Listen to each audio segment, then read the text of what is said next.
I've just started filming this and I've realised you can see the ring light in the reflection on my glasses, so I hope that's not too distracting throughout the course of this video. Night Fever has been described as a neo-noir nightmare, and I absolutely love that description of it because I feel it's so fitting for the story. Sat behind me is the book we're going to be talking about today, Night Fever, written by Ed Brubaker with art by Sean Phillips. It released on October 18th, 2023. The book currently sits at 3.9 out of 5 on Goodreads and seems to be really well regarded by a lot of the people that have read it.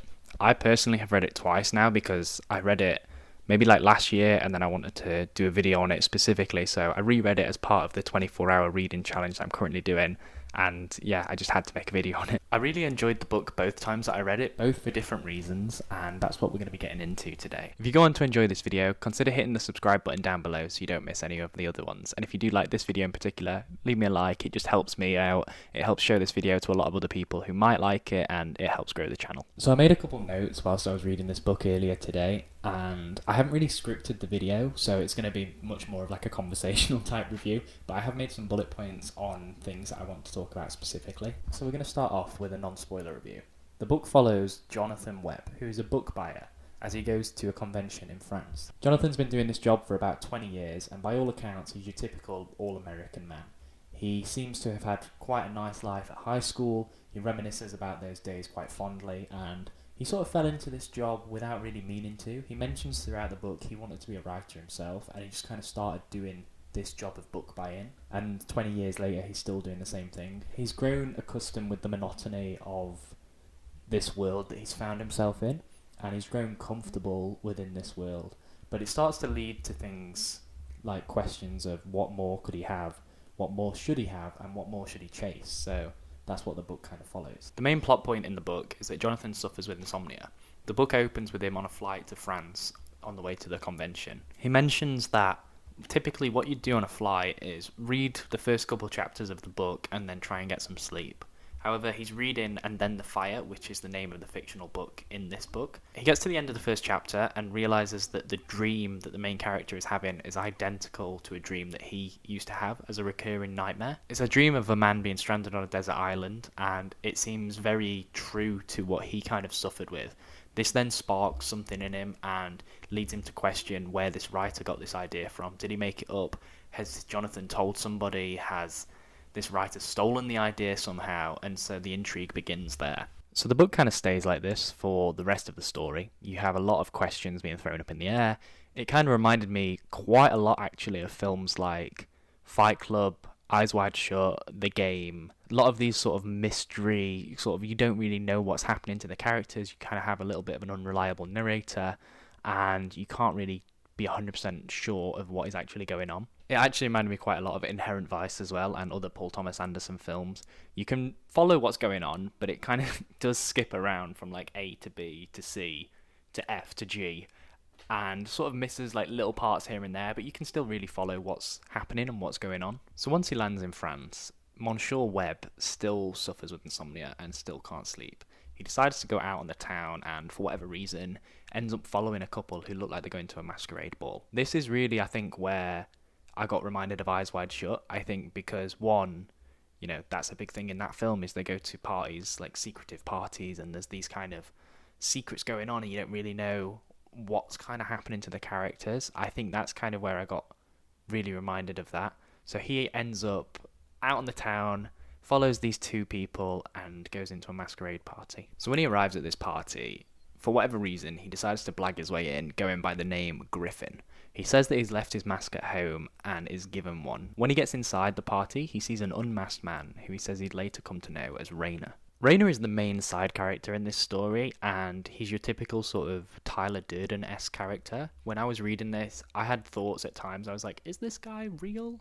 Can we really trust that he's 100% actually there? Like, what do we think? So without giving any spoilers away, the two of them get into quite a lot of scrapes, and the things that they do escalate throughout the book, culminating in something really big that I don't really want to give away because it is a spoiler, but we'll get into that as I progress in the review. So the whole narrative structure of this book is that it's very much a fever dream, and it plays in a lot to the fact that Johnathan Webb has insomnia. the whole way through the book, you're not really sure if you're in the sleeping world or the waking world a lot of the time, and you're following this unreliable narrator. Johnathan Webb is somebody who isn't a saint. He does a lot of drugs or drinks in this, and that just adds to the idea of him being this unreliable narrator. And this is only added to by the fact that there are blank spaces and black spots in the book, so there's quite a couple times throughout the story where he'll sort of come to and realise what he's doing, or like finds himself in a weird situation. And these parts reminded me a little bit of Moon Knight, the show, where he'll sort of like come to and he's like driving an ice cream van and he's holding a gun or something. But I really liked this use of the blacking out, and it actually reminded me at times of like an A24 film, which I think is really funny because I would love to see this book adapted. I'd love to see how they were able to adapt it, whether you'd go from the A to B to C story route, or if you would throw it all at the wall and just see what sticks. Sort of like an Inherent Vice, when you're not really sure 100% what's going on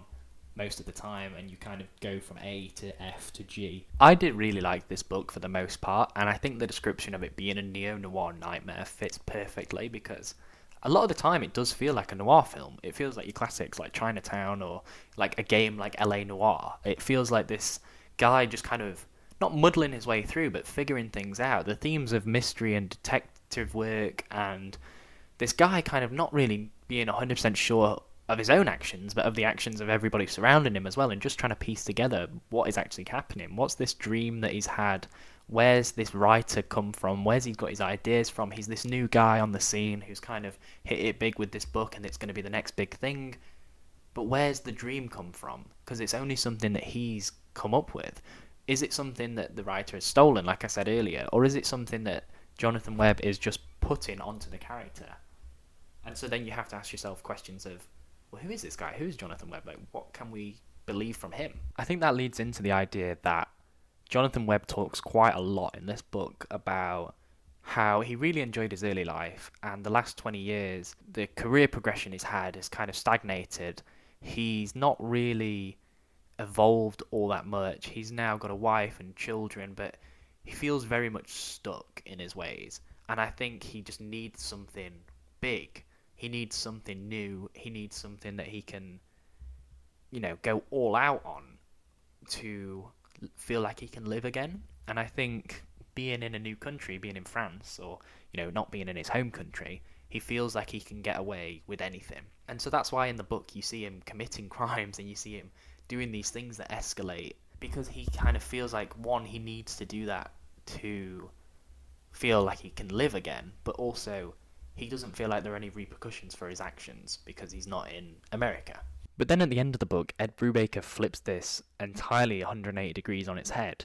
And I don't want to spoil anything. I'm aware that that might be a minor spoiler in itself. I don't really want to delve into specifics. But the character that Johnathan Webb is at the start of the book, and for the majority of the book, is massively juxtaposed with the character he is at the end. Physically, he's still the same character. He still does the same things, but his mindset has changed massively. And so at the end of the book, he has a complete different belief system. And I don't really want to delve into specifics right here because I'm aware it's spoiler territory. But yeah, his ideals change quite a lot throughout the course of the book. And it's all founded in the things that he does whilst he's in France and the sort of night activities he gets up to with Raina. One of the main things to talk about in this book is Sean Phillips' artwork. Now, I haven't read loads of Ed Brubaker and Sean Phillips stuff. I have to read behind me. You can see Criminal and Reckless here. I need to read those. I have read Kill or Be Killed. I recently read The Fade Out. I've read Scene of the Crime and obviously Night Fever. But as somebody that is a fan of their stuff and a fan of Sean Phillips' artwork, but not massively invested in everything they've ever done, I haven't read like Pulp, I haven't read All My Heroes Are Junkies. I absolutely always love Sean Phillips' art. From a purely visual point of view, it's always absolutely stunning to me. And another thing in this book that is really, really good are the colours that are used. Specifically, there's a panel, and it's kind of used throughout the book. There are scenes where Johnathan Webb's glasses are reflected, and it's very Daredevil-esque. Like, you have this red reflection in his glasses.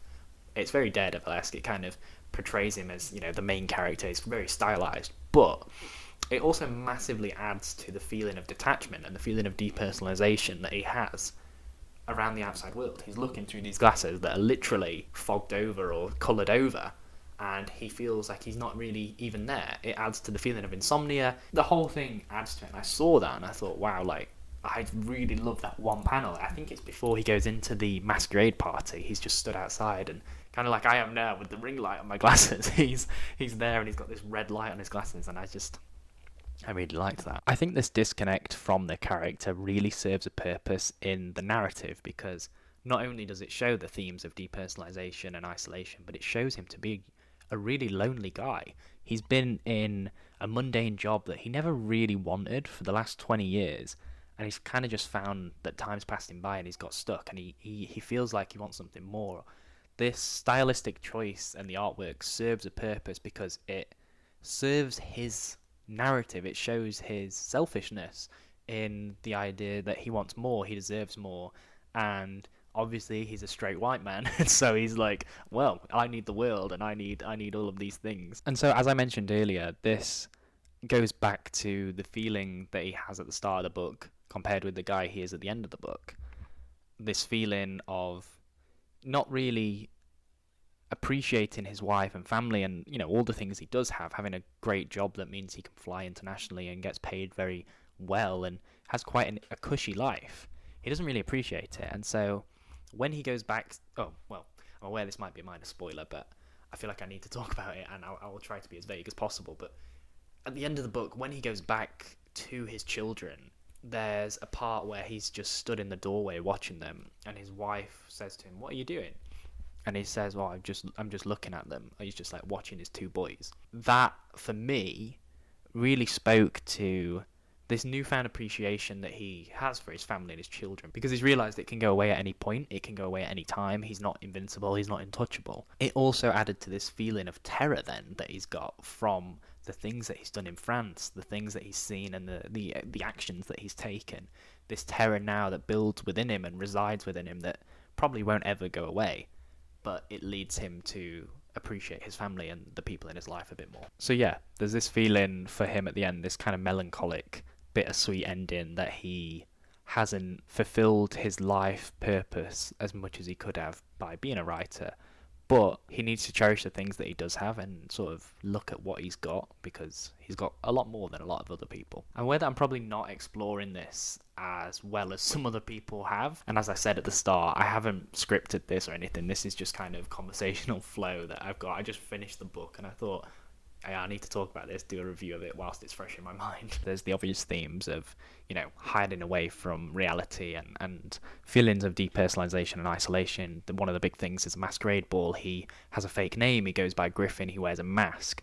But one piece of artwork in this that I really liked, that really stood out to me actually, was when, I think it's on the second day or third day, he goes back to the convention, and I can't remember what the description is. He's talking to somebody, and he's like sort of saying about how they drone on, and all of the text boxes are just pure white.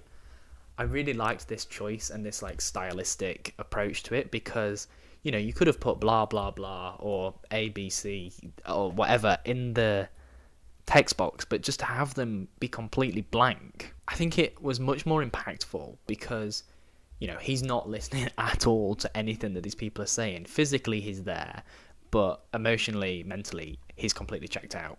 It very much reminded me of in American Psycho, the scene right at the start where he's like, "You can grab my hand and feel my flesh in yours, but I am simply not there."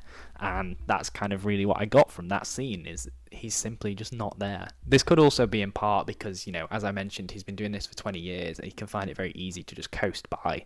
And again, that adds to the feelings that he's just stuck in his ways and that he's kind of got a mundane, monotonous life. Okay, going on from here in the video, this is the spoiler section. I just want to give a bit of a warning that I will now be discussing spoilers for this book. I highly recommend that you go and check this out. I really enjoyed it both times I've read it, as I mentioned, both for different reasons, but yeah, this is the spoiler section of the video, so either skip to the end or, you know, go read the book and come back and listen to my thoughts, but this is your spoiler warning that I will be talking about spoilers for the book from here on. So the inciting incident for the story in this is that Dean Pickett, which is the author of And Then the Fire, the author ends up dead. And it happens after Johnathan Webb, Griffin, and Rayner come back from a party where there may or may not have been aliens. It was very much my understanding and my reading that the aliens weren't real. But Johnathan Webb talks about them in this book, and he sort of says, you know, he might be too high, he might be too drunk, but this could be a big Illuminati party where the leaders of the free world will gather and like talk with the upper intelligence. I thought that was quite funny. But yeah, I took it to mean that he's just high, he's just drunk, and so there aren't really aliens at this party. There's a scene where Rayner says to him, don't drink that stuff because they put all sorts in there. The sort of implication being that there's LSD or it's spiked or whatever. And I've spoken a lot about films in this review, about films that it reminds me of, games like LA Noire. But one film that it really reminded me of was Fear and Loathing in Las Vegas, because essentially this book is just a guy that hates his life and so goes on a bender for a week. But it's a lot more than that as well. There are a lot more themes at play, but it's just a guy that he goes on a bender for a week because he doesn't like his life. So after this murder, Johnathan Webb can't really be sure that it was him that killed Dean Pickett, but he also can't be sure that it wasn't him. It could have been Rayner or it could have been him. And so towards the end of the book, Rayner asks to meet him at a cafe, and it's all a setup. The police are there. He kind of figures out, Johnathan Webb, he goes to meet Rayner. The two of them talk and fight, and he ends up killing Rayner. And he says he doesn't feel bad because it's all in self-defense. He knows that it was either him or Rayner. But I really like the idea that Rayner is just another businessman doing the exact same thing as Johnathan Webb. We don't really know at any point in the book what Rayner is doing. We know that his fake identity was Griffin, and Johnathan Webb came into the masquerade party and stole that identity just because he wanted an escape. But we don't actually know what Rayner's job is. And I really like the idea that he's not some international assassin. He's just another businessman who went on a bender with Johnathan Webb. And when it all became a bit much, he decided to just dob him in it and put him, you know, onto the police. And it was sort of this petty revenge thing for stealing his fake identity as well. There is a motif throughout this story that Rayner could be a spy, perhaps, but that's never really explored in detail, and the book never really confirms what his job is. So right there, you have the two questions. Is this guy an assassin? Is this guy just a businessman? And we don't really know. One of the things around this character that also isn't revealed, but I kind of read into it, is where he's from. I read into it as he was maybe Russian. A lot of the cadence in his voice, a lot of the way that he speaks, and some of the things he says seem quite, I don't know, Eastern European-esque. That was just my understanding. That was my kind of takeaway from it. I'd like to see what you guys thought down in the comments below. So if you have read this book, let me know down in the comments below what you thought. I just really like this approach to the character. I think it massively adds to the ending where he goes home. He has this appreciation for his wife and his children, but there will always be this creeping fact in the back of his mind that he did kill a guy. And yes, it was in self-defense, but we don't know if it was an assassin or if it was just another businessman. And he'll sort of have to live with that for the rest of his life. I'm not saying that Johnathan Webb is the hero of this story. He's very much not. He's not shown to be, you know, a good guy by any means, but he is very much a flawed character, and he's very much an unreliable narrator, as I've mentioned. And so having this ending where he can't entirely be sure himself if he just killed a guy on a bender who was a businessman or an assassin, I liked it. I like when books sort of leave the ending open like that. I like when films do it, and I think it adds a nuance in the way that you can go back and look at things, like I mentioned earlier on in the video, where you go back and read things earlier on and you're kind of like, okay, so what does this mean? What does this mean? And it just adds, you know, you can have your own interpretation of it. So that's where I'm going to leave this video for now. If you did enjoy it, please leave me a like down in the comments below. Leave me a comment, let me know what you thought of this type of conversational video. As I mentioned, I hadn't really scripted anything. I just have a couple bullet points that I really wanted to talk about. And so, yeah, I just thought a more conversational type video might be nice. So let me know what you thought down in the comments below. I'd love to read more Ed Brubaker and Sean Phillips stuff. I've read Kill or Be Killed, recently read The Fade Out, and obviously I've read Night Fever. But I would absolutely love to check out more of their stuff. So if you have recommendations for me, please leave them down in the comments below. And until the next video, I'll see you guys later. See you later, guys. Bye.